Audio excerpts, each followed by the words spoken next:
ধাপে ৩টি উপজেলা নির্বাচন অনুষ্ঠিত হচ্ছে। পার্বতীপুর, নবাবগঞ্জ এবং ফুলবাড়ি। আমি এই মুহূর্তে ফুলবাড়ির একটি সেন্টার এখানে দাঁড়িয়ে রয়েছি। আপনি দেখছেন যে সকাল ৮টা থেকে এখানে নির্বাচন শুরু হয়েছে।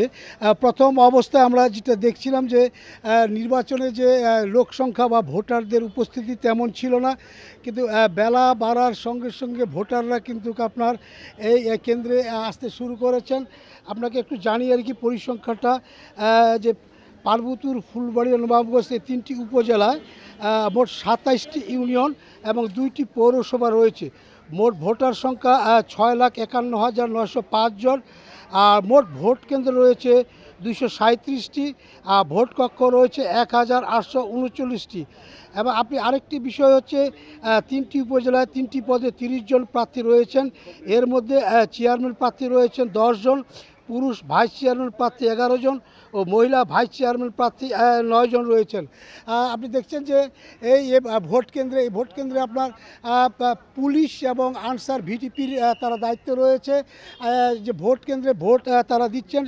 ভোটাররা যেটা বলছেন যে সুষ্ঠু এবং সুন্দরভাবে তারা ভোট দিচ্ছেন, কারো কোনো আপনার সেই ধরনের অভিযোগ আমরা পাইনি। তারা বলছেন যে ভোট কেন্দ্রে তারা আসছেন, ভোট দিচ্ছেন এবং সুষ্ঠুভাবে তারা ভোট দিচ্ছেন। দিনাজপুর ইতিমধ্যে কিন্তু আপনার প্রথম, দ্বিতীয় এবং তৃতীয় ধাপের নির্বাচন আপনার হয়ে গেছে। ভোটাররা কিন্তু ভোট দিচ্ছেন। বলতে পারবেন যে আপনি যে ভোট দিতে আসছেন কেমন, কি মনে হচ্ছে আপনার? ভোট দিতে আসছি। কোথায় ভোট দিচ্ছেন, কোন কেন্দ্রে, কোনো সমস্যা আছে কি না? না, কোনো সমস্যা নাই। সমস্যা নেই। না, আপনি? কোনো সমস্যা নেই, পরিবেশ ভালো লাগতেছে। পরিবেশ ভালো। এখানে ভোটাররাও কিন্তু বলছেন যে তারা লাইনে দাঁড়িয়েছেন এখানে ভোট দেওয়ার জন্য, ভোট দিচ্ছেন। আর বিশেষ করে দিনাজপুরের জেলা প্রশাসক এবং যে পুলিশ প্রশাসন, তারা যেটা বলছেন যে ভোট অনুষ্ঠানের জন্য তারা সব রকম প্রস্তুতি রয়েছেন। বিশেষ করে বিজেপি, আনসার, ভিডিপি, পুলিশ এবং র্যাব, স্ট্রাইকিং ফোর্স, নির্বাহী ম্যাজিস্ট্রেটদের মধ্যে রয়েছে। আপনি যে ভোট দিতে আসেন কোন কেন্দ্রে, কেমন অবস্থা একটু বলবেন কি? ভালোই আছে, এখন সুষ্ঠু সুন্দরভাবে ভোট গ্রহণ চলছে। আমরা ভোট দিতে আসছি সবাই। না, কোনো সমস্যা নাই, সব কিছু সুন্দরভাবেই চলছে, কোনো সমস্যা নেই। বিশেষ করে নারী যে ভোটার, সে ভোটাররা আপনার আপনি দেখছেন নারীর লাইনই সবচেয়ে বেশি। এখানে পুরুষের লাইন আমরা সেভাবে না দেখলেও কিন্তু আসছেন। এ পর্যন্ত প্রিজাইডিং অফিসারদের কাছে আমরা যেটা খবর নিয়েছি, তারা যেটা বলছেন যে 15% ভোট এ পর্যন্ত ভোট কেন্দ্রে তারা পড়েছে। এবং তাদের যেটা প্রত্যাশা যে বেলা বাড়ার সঙ্গে সঙ্গে ভোটাররা কিন্তু আপনার ভোট কেন্দ্রে আসবেন, তাদের যে ভোট তারা তারপর দিবেন। দিনাজপুরে যে ভোটের যে পরিবেশ, সেই পরিবেশ কিন্তু অত্যন্ত সুন্দর একটি পরিবেশের মধ্য দিয়ে ভোট গ্রহণ অনুষ্ঠিত হচ্ছে এবং ভোটাররাও তারা তাদের যে অভিমত ব্যক্ত করেছেন।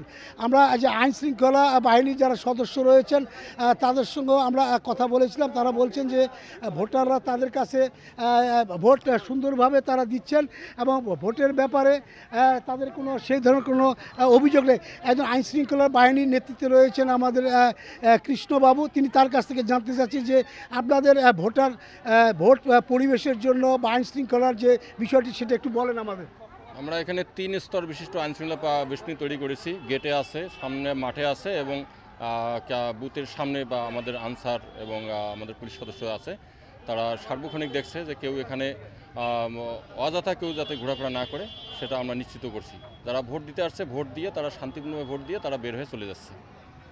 আমরা জানলাম এখানে যিনি দায়িত্বে আছে ইনচার্জ, তিনি বললেন যে যারা ভোটার ছাড়া সেভাবে তাদের কাউকে এখানে আপনারা ঢুকতে দিচ্ছেন না, ভোট তারা প্রদান করছেন এবং ভোট সুষ্ঠুভাবেই তারা দিচ্ছেন এবং আইন শৃঙ্খলার যে বিষয়টি খুব শক্ত হাতে তারা নিয়েছেন।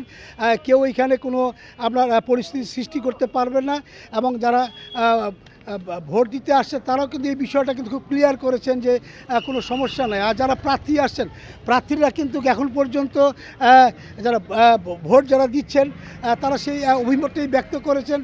তারা বলছেন যে সুষ্ঠুভাবে ভোটাররা ভোট দিচ্ছে, আমরা তারা নিশ্চিত করেছেন যে আমরা ভোটে যারা ভোটার দিচ্ছে তাদের বিজয় সুনিশ্চিত। এখানে দুইজন প্রার্থী রয়েছেন, আপনার আতাউর রহমান মিল্টন, তিনি উপজেলা চেয়ারম্যান ছিলেন, তিনি এবার প্রার্থী হয়েছেন। আরেকজন রয়েছেন মুশফিকুর রহমান বাবুল, তিনিও এখানে প্রার্থিতা দিয়েছেন। তিনি কিন্তু মুশফিকুর রহমান বাবুল এখানে যে এমপি রয়েছেন মুস্তাফিজুর ফিজার তার ভাই। এবং আমরা দেখছি যে এখানে আপনারা দেখছেন যে যারা নির্বাচনী প্রচারণা রয়েছেন বাইরে, বাইরে ভোট কেন্দ্রের বাইরে তারা কিন্তু সুন্দরভাবে ভোটের প্রচারণা চালাচ্ছেন। আমরাও কিন্তু যে বিষয়গুলো লক্ষ্য করছি, এ পর্যন্ত ভোট কেন্দ্রে সেই ধরনের কোনো আমরা বিশৃঙ্খলা দেখিনি। এবং যারা ক্যানভাস করতেছেন তারা বাইরে রয়েছেন তাদের বিষয়টি কিন্তু আমরা আইন শৃঙ্খলা বাহিনী খুব শক্ত হাতে আপনারা বলছেন যে কেন্দ্রের ভোটের কোনো প্রচারণা তারা চালাতে পারবেন না। রাস্তার মধ্যে তারা ভোটারদের কাছে তারা ভোট চাচ্ছেন। তো দিনাজপুরের 3টি উপজেলায় আজকে যে ভোট হচ্ছে, এই ভোট কিন্তু সুষ্ঠু সুন্দরভাবেই হচ্ছে। এখন ফলাফলের অপেক্ষা কারা ভোটে জিতবেন, এটা ভোট যেহেতু 8টা থেকে বিরতির 4টা পর্যন্ত ভোট গ্রহণ অনুষ্ঠিত হবে। এই ভোট গ্রহণ করে কিন্তু আমরা ফলাফল পাবো। সব প্রার্থীরা মনে করছেন যে তারা তাদের বিজয় সুনিশ্চিত।